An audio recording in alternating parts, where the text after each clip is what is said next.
Welcome to Upper Valley Access, your monthly video magazine.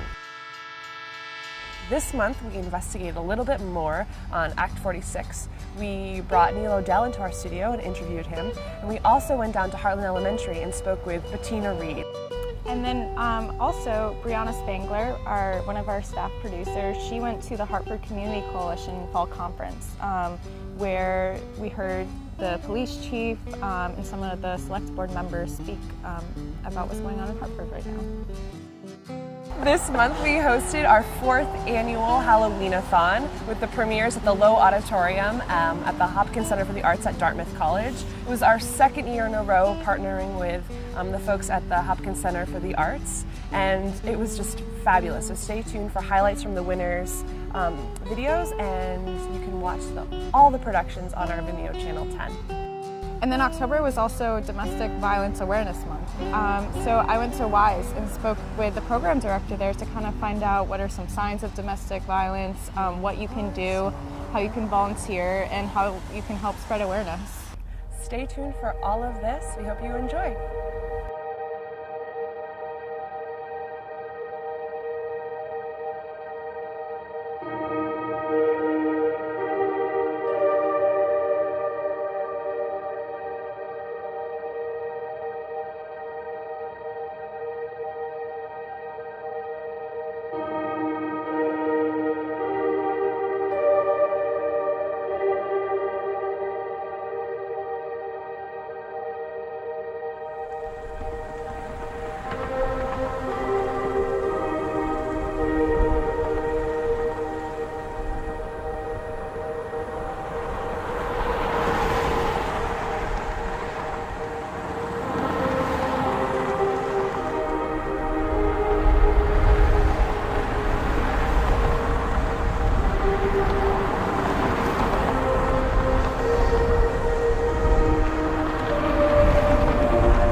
So WISE has been a program in the Upper Valley since 1971, and our mission is to end domestic and sexual violence in the Upper Valley. So we do that through the 2 core tenets of our mission: empowering survivors and through prevention and education. And so we're focused on both providing support for individuals who have experienced violence, as well as changing the conditions in the community that support violence happening in the first place.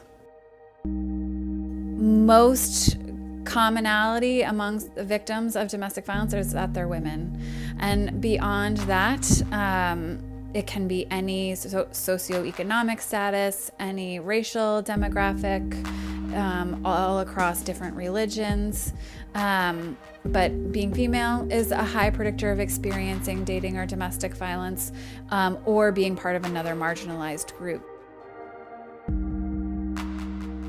I think isolation is a major one, especially in such rural communities. We don't live in apartment buildings for the most part, and so it can be hard to know what's going on with your neighbors. But sort of recognizing if someone doesn't seem to be able to socialize in the way that they want, if someone doesn't seem to be able to go to normal appointments without their partner being there. There are lots of different things, but when you are looking at a relationship and sense of power imbalance, does the person seem to have agency in their relationship, seem to have access to the resources in their relationship, and are they able to make decisions within the context of their relationship? One of the things that I think is really important is that it's not the relationship that's abusive, it's a person. And so often the first question people ask is, why don't you just leave? And people don't just leave because, one, leaving the relationship does not mean that the abuse ends. People find lots of ways to continue their abuse through the court system, through stalking, etc. And 2, we know that leaving can be really dangerous. 75% of domestic violence homicides happen when the person is trying to leave. So the aftermath can be really long going, and so WISE is working with people not just in the immediate crisis that they may be experiencing, but in the full sort of spectrum of the ways that violence may be impacting their lives. And we're recognizing that domestic and sexual violence are often not an instance that happens that people then recover from, but are instead an experience that people have in their lives that we want to support them in integrating into their full selves. One of the things that you can do, WISE has a petition that we would like to post in the area news articles. You can find and read that petition online at our website, wiseuv.org, or on our Facebook page. And the act of collecting signatures and sort of learning more about what you can do is part of that petition, but also finding some solidarity in this community, that we are communities across the Upper Valley that won't support domestic and sexual violence. We have a volunteer program where people can learn how to be WISE ambassadors or how to staff our crisis line on nights and weekends. They can learn how to support survivors through legal processes or at the hospital. People can reach out to their neighbors, and people can find ways that they can sort of participate in this community of keeping one another safe.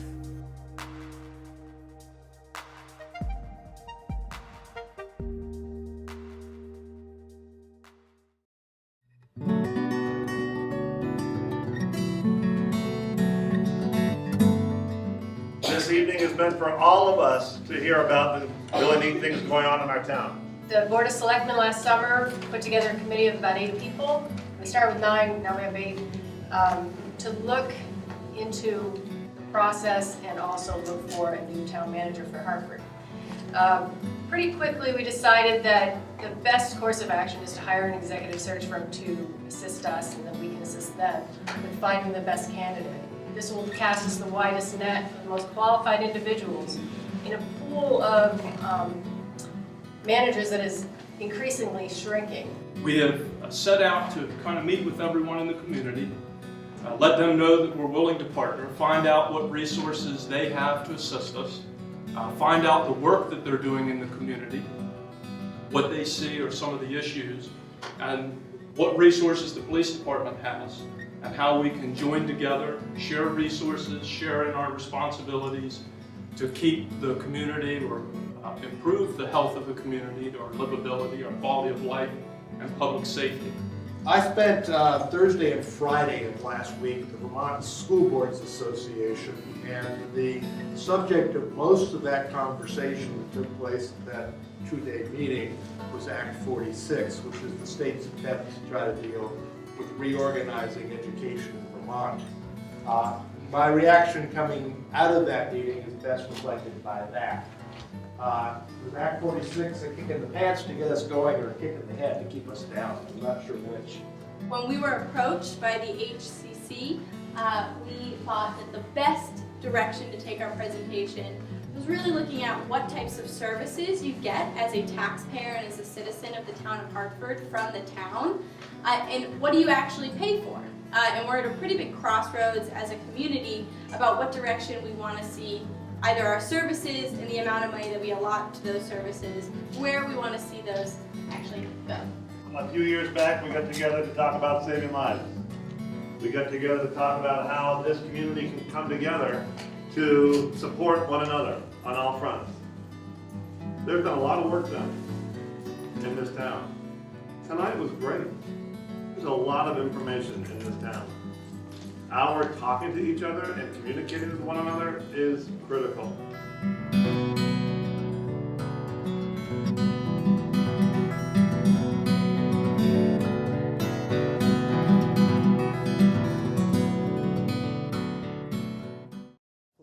The purpose of the Act was to create educational quality, equity, and sustainability in the state.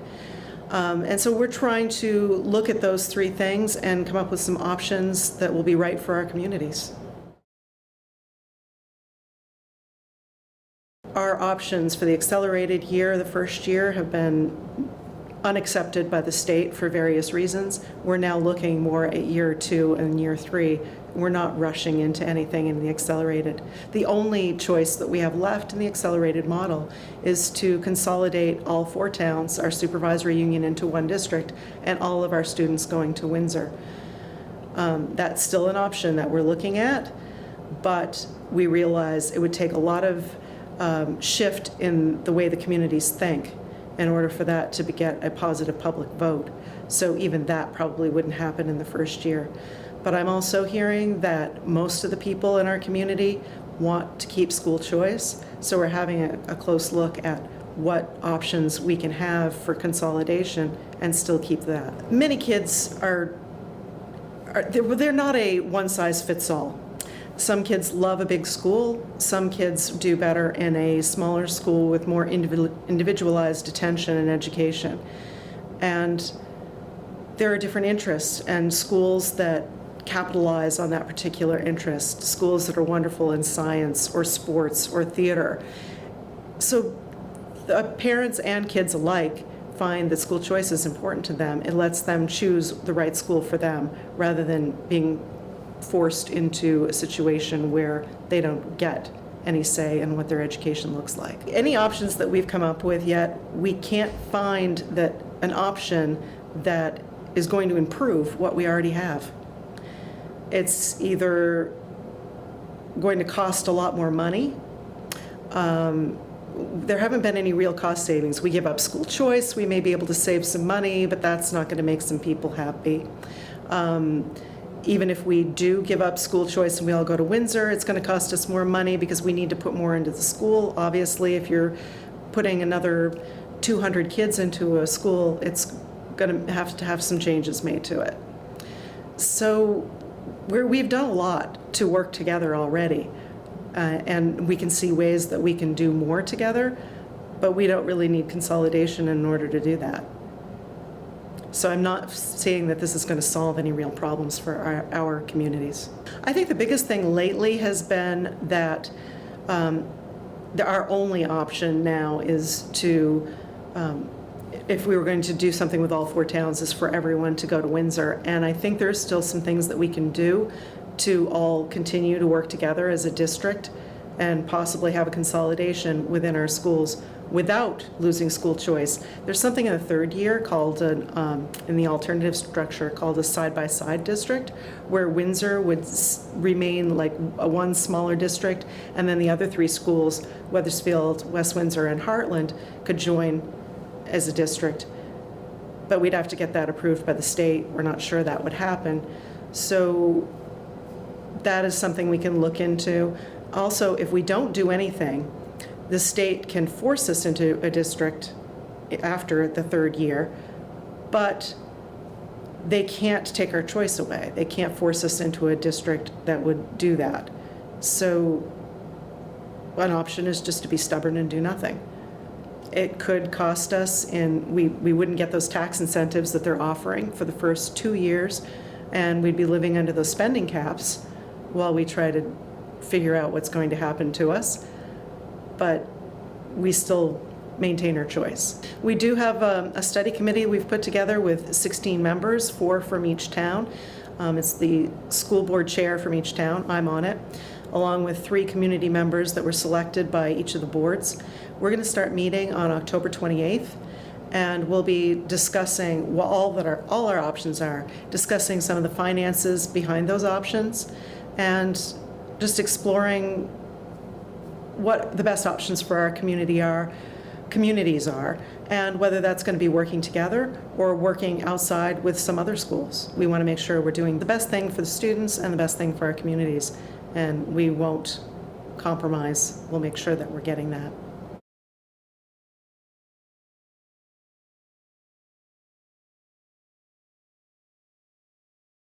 Our size isn't the thing that makes us unique. It's our participation in the Dresden Interstate School District that does. So in the current Act 46 language, Norwich would be exempt from any consolidation requirements. But we felt it was important to engage with our neighboring communities to talk about this, because we think that there are some educational opportunities available there, even if we're not required to do anything. As far as Act 46 goes, I really think that the big push came a few years ago. There were a lot of folks in the state of Vermont rightly concerned about the level of property taxes that they keep paying, and seeing these things tend to go up and up and up, but they weren't necessarily seeing any relief in sight. So the legislator took a look at that from a cost equation perspective at the school system, knowing that we've had declining enrollment in the state of Vermont over the past several years, but the number of teachers, the number of staff people that we have hasn't really fluctuated that much. And because the spending formula in Vermont is based on a per pupil cost basis, when you keep those staffing levels high, but the enrollment continues to decline, that number starts to creep up a little bit. So understanding that there was a lot of concern about the cost piece of this, we also have concerns at the state level about the quality of education. We do a really great job locally of controlling sort of the educational systems and things like that, but the opportunities for those kids can vary dramatically depending on school size or the location of those districts.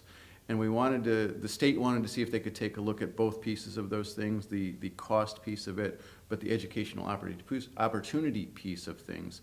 And so a couple sessions ago, they took a look at that. There wasn't really a whole lot that came out of that, but this past year, there was a bill on the floor, H361, that got a lot of talk and a lot of traction, which ultimately became Act 46.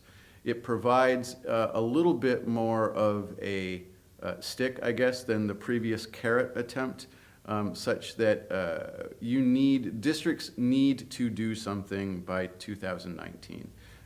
Act 46 put out what was a preferred structure. That preferred structure for school districts was a single district, K through 12, that consisted of at least 1,100 students. If you didn't meet those criteria, then the state said you need to start talking to some of your neighbors or even other districts across the state to figure out how we're going to get there. There were incentives that were put in place for this. School districts and towns that decide that they want to do this and are able to do it early, so able to do it by June of 2016, can see tax rate benefits associated with that. In the first year, it's 10 cents off of the tax rate. That decreases by 2 cents for the following 4 years, so it goes 10, 8, 6, 4, 2. Any district that can do this, but not as quickly as June of 2016, but after that, can also see tax rate benefits. They start at 8 cents per year and then go down after that. And then finally, any school districts that are left over by 2019 and have either chosen not to do anything because they think that they meet the preferred requirements or just weren't able to find other districts that they felt comfortable consolidating with, can apply to the state for a waiver, or at the same time the state can come in and say, you need to do something and here's what we recommend that you need to do. While I think that we all possibly may be coming to the table through different forces, the benefit that we see from the consolidation, I think, is a belief in these increased educational opportunities that all of the schools have. The good news is, for anybody that's watching this at home or isn't been involved in the process yet, it's certainly not too late. We're at the very beginning of this. We will be soliciting community feedback on all of this so that we get a good sense as to where folks want this to go. Quite honestly, school board members are very busy this time of year working on a lot of other things. We've got budget issues to deal with. We've got negotiations for contracts and things like that. And the ability to take this added work off of our plates, to move it over to a consultant, to gather the data for us, to help facilitate those meetings, and then just give us the information in the end really helps to ease the workload on board members who I think are already feeling a little pinched. We would fall into the conventional category per Act 46, and that just needs to be in place sometime before 2019. So.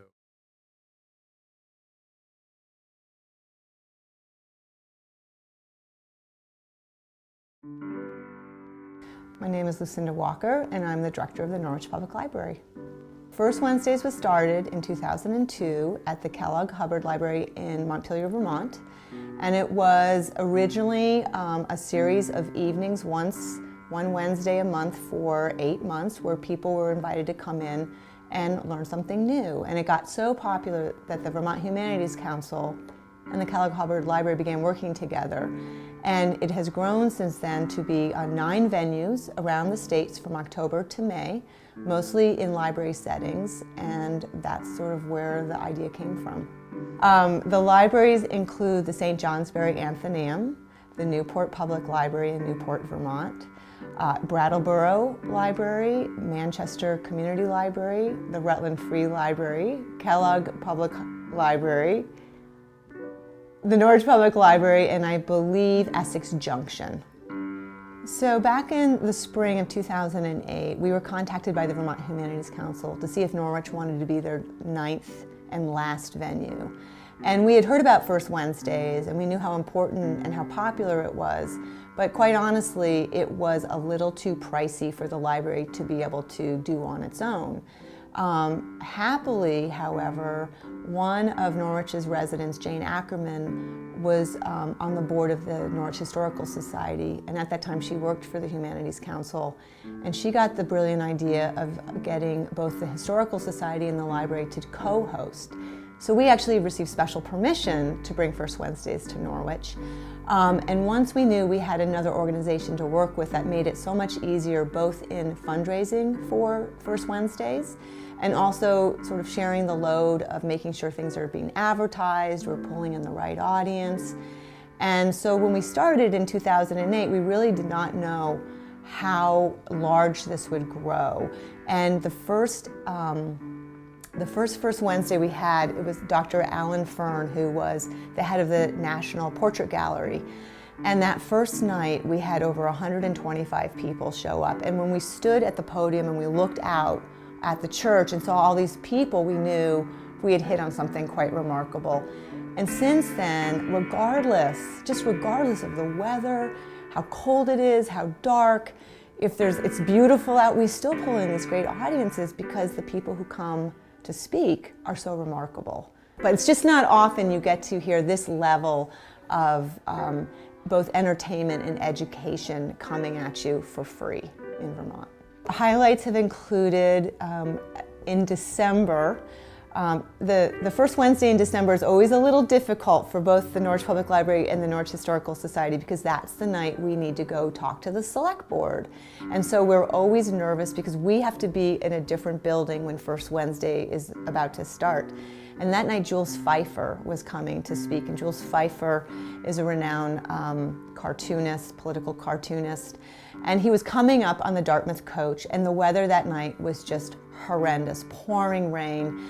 And there I was sitting waiting to talk to the select board and worried that Jules Pfeiffer was arriving and was he being taken care of. And I run over to the church and he's not there yet because his bus is late and the place is packed. And I was very anxious, and then all of a sudden the doors open and in comes this amazing man, literally dancing his way down to the podium. He's 85 years old, he has not eaten since lunch, and he goes on to do this most remarkable talk, talks to everybody afterwards, and dances his way out of the building. And that to me was like one of the best First Wednesdays ever, because it sort of brought in this whole different energy to the room. Susan Stamberg, who is my personal hero, a heroine from National Public Radio, spoke last year. We've had a lot of Dartmouth professors who are remarkable. Peter Saccio is wonderful doing things on Shakespeare. Annalise Orlick, wonderful about talking about women and the plight of women. It's just been, every month is just someone amazing. I think what I want to say is that one thing that can be hard in the Upper Valley is to get the word out that special events are happening. And we have been really impressed by how far people will come to First Wednesdays. I mean, it's not unusual to have people who've driven down from St. Johnsbury. They've come from Massachusetts in some cases, New York State. And we just want people to know that this is happening in their backyard. It's free. It's the first Wednesday of every month at the Norwich Congregational Church, and we will be doing this through May. So we want people to come on out and see what First Wednesdays is all about. Perfect.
You guys done this before? I mean, there's a reason why people don't camp out here at this time of year. What do you mean? Haven't you heard the tale of the Wilder Wolfman? Wilder Wolfman? He says he does something when people invade his territory. He eats them!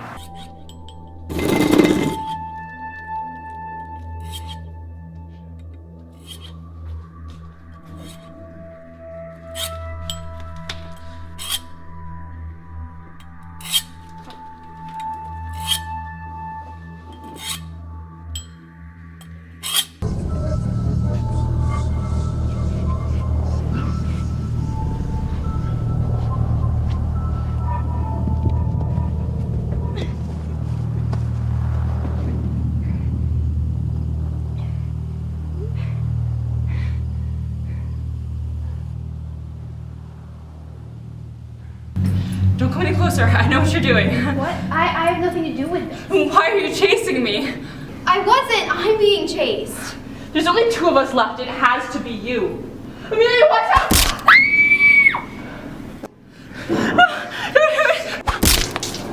The moment right before their eyes close forever.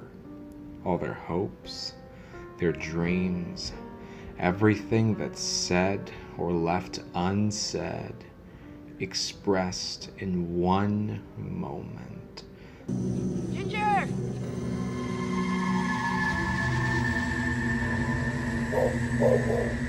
Ginger! Ginger! Ginger!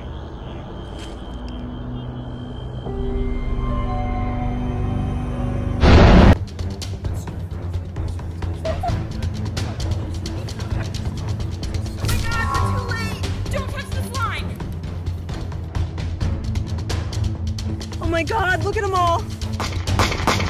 They're still coming. What do we do? Run. Just run. So be sure to come visit us at 85 North Main Street, White River Junction, in the Tip Top Media Building.